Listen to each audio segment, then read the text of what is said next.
All right, welcome to Media Day. We are with Lone Stars head coach Jeff Rayburn. We're talking 6-5A Division I.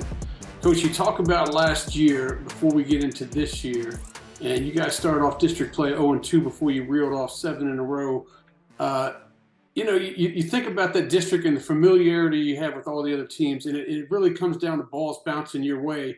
And it kind of did that way, if I'm all honest, for Reedy. For you, it didn't go that way at all. All you did was sit your little butt over there in the training room and watch your guys go in one after another. Talk about how you guys got through that season and not only got through it, but finished second place. I mean, me and you talked before the Heritage game. You said if we get the playoffs, man, we've done something special here at the coaching ranks. But talk about how tough that season was.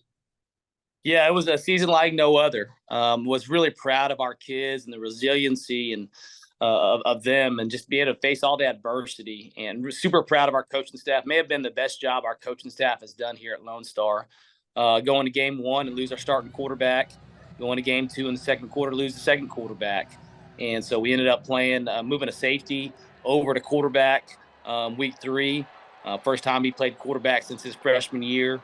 And also he was the quarterback over there on defense at safety. So had a lot of bumps and bruises, and sometimes that's the way the game goes. And so we had to adjust and adapt and find a way to make it go. And after a couple of weeks, we got back on target and found a way. And I was just so proud of the resolve of our kids. And they didn't blink. They didn't flinch. Bennett Fryman came in there and played quarterback at such a high level. We changed dramatically on offense. We changed dramatically on offense when he came in there, and we played to his strengths and found out what we could do moving forward. Yeah, it had to be long nights for you and your coaching staff too, because you're probably sitting around a table like, all right, number one's out, number two's out. We got to figure this thing out, and you did figure it out. And it's when the season's over, is it a deal where you can kind of sit back and say, all right, maybe I didn't know we could do this kind of thing as coaches, and now that I know it, that's going to kind of open up some playbooks, open up some ideas for me in the future. Yeah, we changed personnel-wise. We'd always been a 10 and 11 personnel team, and then we were a heavy 12 personnel, quarterback run, taking our shots vertically.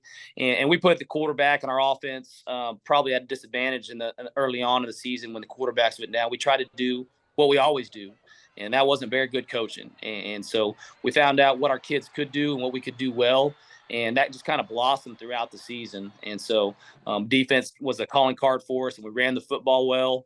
With the quarterback, with the young running backs and young offensive line, and found a way to get it done.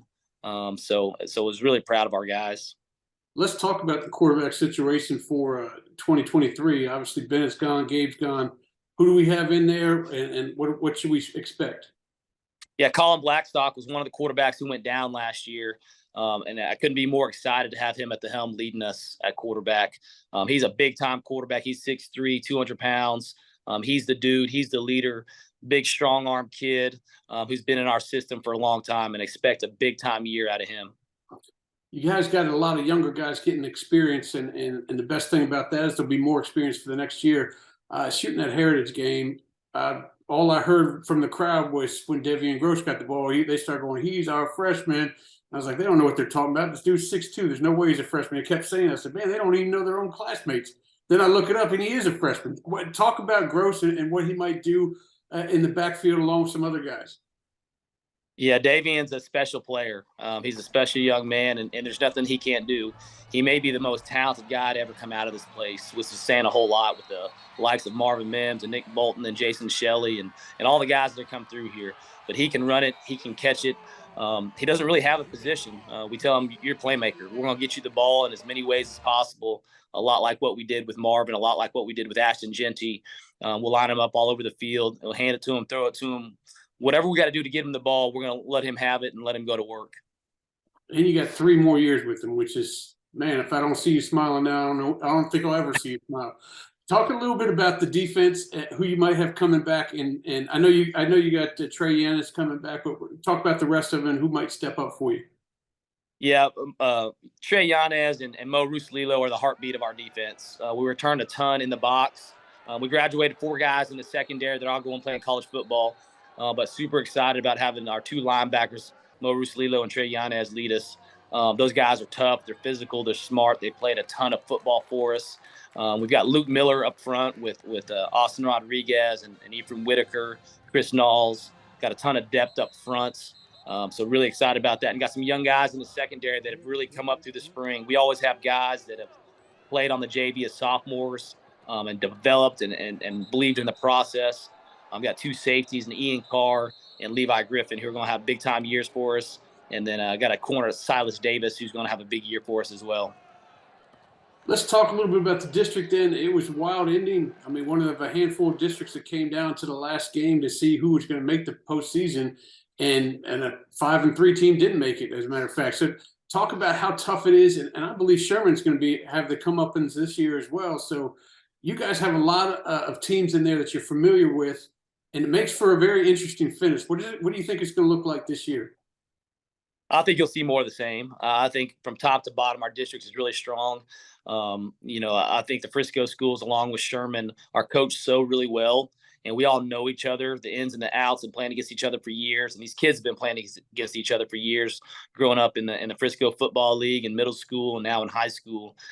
So the ball bouncing the right way or making sure the most vital detail is taken care of is going to be the difference in a lot of these games. So I think you'll see more of the same this year. And you guys were a 5-2 team in district, and very rare Lone Star team that was kind of under the radar. Not a lot of media pub last year when you normally get it. I expect that maybe to change a little bit this year.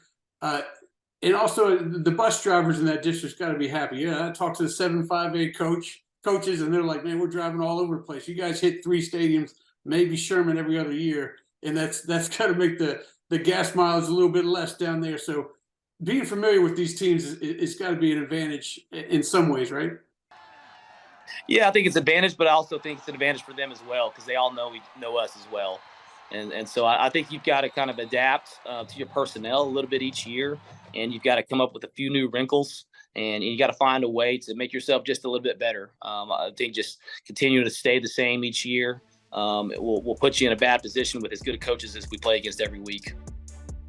Well, I appreciate you joining with me, Coach. And I know we're way too early, but this is Texas. We can talk about football any day of the week if we wanted to. So I appreciate it, and good luck this year.